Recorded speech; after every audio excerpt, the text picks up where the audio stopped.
history of African peoples been erased? Well, we don't live in a fair world. Things aren't fair.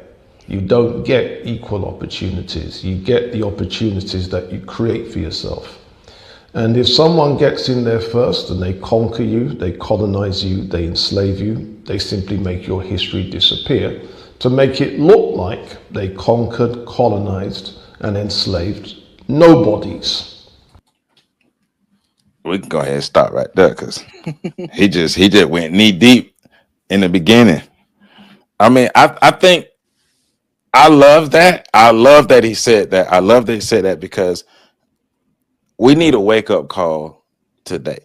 I believe our people need a wake up call because we are too far on this moral road that we've been going on for all these decades, trying to appeal to the moral sensibility of the people who conquered us.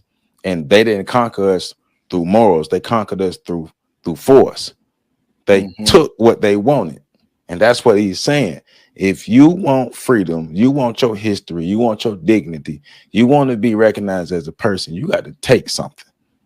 Nobody's going to give you something because you're begging for it. And we've been in this position of begging people for what we wanted for the longest. We still do it all the time. We're always complaining about everything instead of taking what we want. But one of the main reasons why we can't take what we want is we haven't taken the time to organize and come together as a unit to be able to put ourselves in the position to be even take anything that we want. Everybody pushes us around, which is a damn travesty. Yeah, and I think to go to specifically to what he said, you got to understand the psychology of what's going on. Um, Human beings have a natural desire for power and control, and Yep. as a group, as a species, because we are social by nature, all of us, um, that social nature of ours kind of gets in the way of seeing other human beings be dominated and controlled. The way that that's controlled for and history and even in current day is to dehumanize people, to Yep. make them seem less than. That allows the brain, the fair moral part of the brain that you keep trying to appeal to, it allows that part of the brain to shut off, Yep. and it allows them to do all kinds of things that they wouldn't be able to do to their own children, mothers, brothers, or anybody they see as equal to them. So when you see somebody being unjust to somebody else, or you see somebody mistreating or abusing somebody else, you're not looking at somebody that is doing something negative to somebody that they see as an equal. Right. You know what I'm saying? You're And looking at somebody that is treating somebody the way that they feel they deserve to be treated because they are beneath them. They are they not their equal. they've socialized you and dominated you into being inferior group. Right. The propaganda campaign is important throughout um throughout all type of warfare. Propaganda happens, and propaganda happens to do just what you just said, to dehumanize the enemies, because it's hard for people to dominate and control and just mutilate people who they see as people. So Mm-hmm. through the propaganda campaigns that are put out, this allows the brain to be switched to the mode of these people are less than us. So Mm-hmm. since these people are less than us, it's okay for us to eradicate these people. It's okay for us to dominate these people. Now, the problem is us on the bottom with the inferiority complex. What we are believing is we brought into the propaganda. So since we brought into Right. the propaganda, we don't understand that we too can be powerful. We don't understand our power. We don't understand our power as a group, and we don't understand our power as individuals. Now, there are small numbers of us that do, but not enough of us understand our power as groups and individuals. So therefore, we don't think that we can take what we need. Matter of fact, we can't take what we need because we're too fractioned to take what we need right now. So we continue to beg, but begging will never get you anywhere. Begging makes you look even more weak and make people treat you even more weak. And that's why nobody respects black people in America. And that is exactly where, because it's two ways, right? Like on one side, they dehumanize you so they don't feel like you're their equal, so they can mistreat you and abuse you. On the other side, you buy in, like you said, see them as superior, so you don't feel like you can treat them the same way they treat you. You feel like you can reason with them, and hence you're now programmed to try to beg them to view you as equal to them instead of taking the steps necessary to acquire your own power. So it works on two fronts, and that's the brilliance and the genius of what we're up against, is that the things that empower them also maintain and continue to ensure the maintenance of their power and control, because it keeps us as viewing ourselves as what we need to be viewed as, and it keeps us from viewing them as what they need to be viewed as. So it's really a brilliant, Right. beautiful thing. Right. No matter what, it might not be blatant now today, but there's still an underlying force that is preventing the self-actualization of black people. But in addition to that, the way we've been socialized to behave, we're also preventing our own self-actualization. So let's get back into it. Colonized and enslaved nobodies. When people have a history, that makes you a somebody. So if you remove the history, you become a nobody.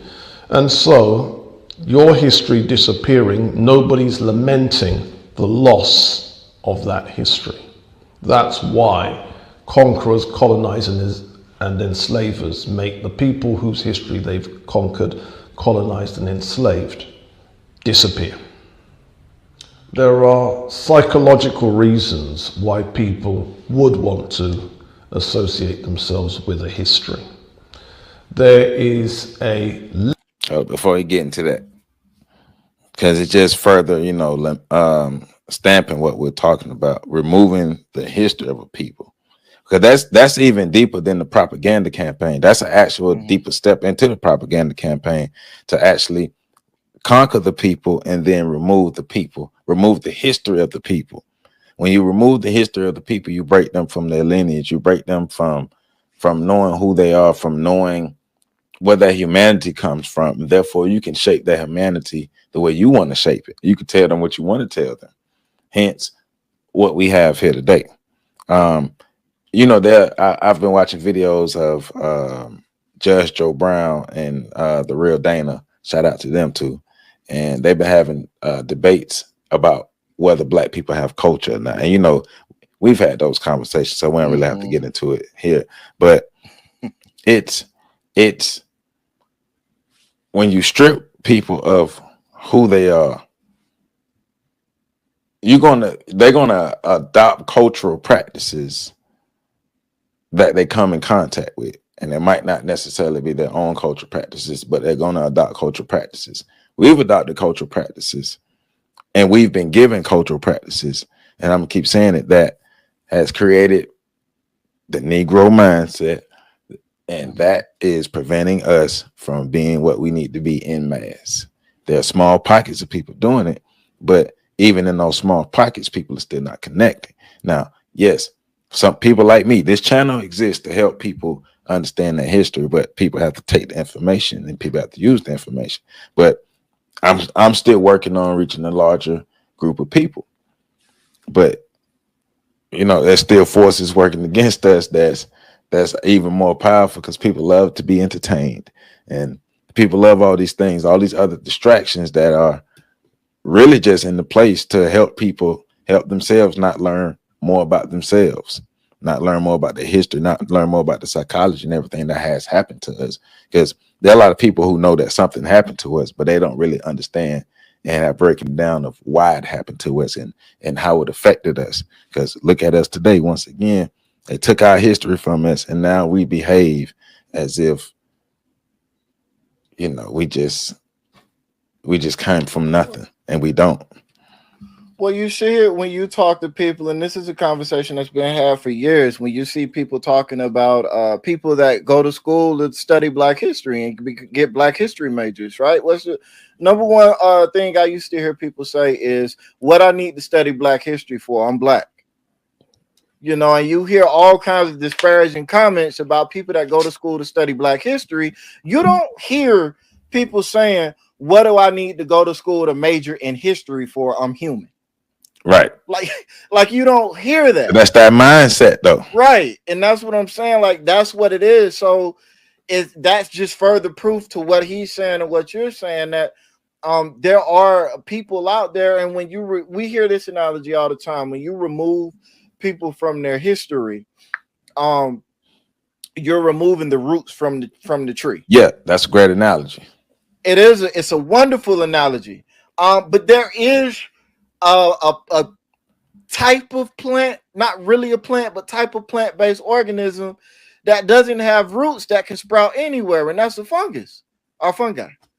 So what I say to that is, okay, so if we can't be trees and plants no more because they done ripped our roots up, we're gonna be fungi because we're gonna exist some way, somehow. Right, huh? right. Yeah. We need, but for that to happen, every group has to be a self-contained unit, because a fungi can sprout anywhere. And if cultivated correctly, fungi can become a force in the area that it's in. It could be either good or bad. Absolutely. And so what we see now with our culture stripped of its roots is that it is becoming a fungi negatively, though. Like for us, right. But it's positive for people that are in control of the economics of our culture and the resources that our culture brings in, because our culture is spreading around the world, much like culture is, but our culture is spreading around the world, and it's been monetized by people that aren't us. Well, yeah, and for the most part, especially the culture that's spread around the world, but for the most part, it's negative Black American culture specific. Yes, absolutely. Yeah. We don't control our narratives or anything. So yeah. Right.